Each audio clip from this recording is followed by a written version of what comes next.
ওষুধ তোমাকে মুক্তি ওকে, দিবে না। আমাদের বডিতে অনেক মাসেলস আছে আছে হ্যাঁ, সারা শরীরে পা থেকে শুরু করে যাবতীয় যত মাসেলস আছে এগুলো মেনটেন করাটা খুবই ইম্পর্ট্যান্ট। কেন ইম্পর্ট্যান্ট? কারণ এই মাসেলগুলোর মধ্যে আমরা যা খাই সেগুলো বার্ন হয়, হ্যাঁ, সেগুলো বার্ন হয়।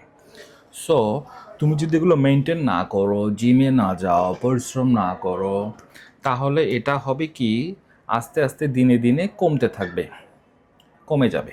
ছেলে মেয়ে সবার ক্ষেত্রেই তাই, বয়স বাড়ার সাথে সাথে কমতে থাকবে। ধরো 40-এর পরে এটা কমতে থাকে। তো তাহলে কি হবে, 45-50-এর দিকে গিয়ে তুমি এই যে অত অল্প একটু ভাত খেলেই, অল্প একটু খেলেই তোমার দেখা যাবে ব্লাড সুগারটা বেশি। কারণ কাজ হচ্ছে না তো, জায়গা নেই তো, কোথায় কাজ হবে। সো তখন কিন্তু আমাকে ফোন করে ওই ঘ্যান ঘ্যান করতে পারবে না যে দোস্ত আমি তো, আমার তো ডায়াবেটিস হয়ে গেছে, আমি তো কাইসারের ওষুধ খাচ্ছি, আমি তো রাজীব নাথের ওষুধ খাচ্ছি, আমার তো কিছু ভালো হচ্ছে না, আমি এখন কি করি। এগুলো ঘ্যান ঘ্যান করা কিন্তু বন্ধু চলবে না, বুঝছো?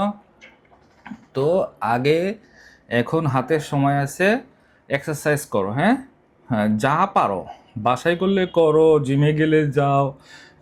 তুমি যদি চাও যে না আমি এক্সারসাইজ করব না, আমি কোদাল নিয়ে মাঠে গিয়ে কাজ করব, করো, ওকে, কিছু একটা করো, হ্যাঁ। শুধু শুয়ে বসে থেকো না। এখন ভালো আছো, ভবিষ্যতে কিন্তু প্রবলেম হবে, আর তখন প্রবলেম হলে আমাকে কিন্তু, আমি কিন্তু কথা শুনবো না, হ্যাঁ।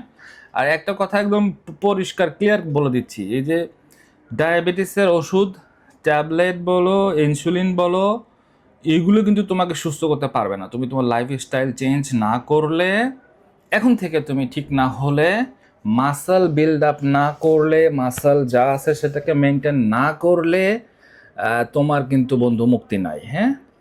আহ, এটা একদম পরিষ্কার কথা। প্রেশারের ওষুধ আর ডায়াবেটিসের ওষুধ, এগুলো লাইফস্টাইল ডিজিজ, এগুলো ওষুধ তোমাকে মুক্তি দিবে না। মনে থাকে যেন, কথা ক্লিয়ার। পরে কিন্তু কোনো জ্ঞান ঘ্যানি চলবে না, ওকে। মনে থাকে যেন। ভালো থেকো বন্ধু।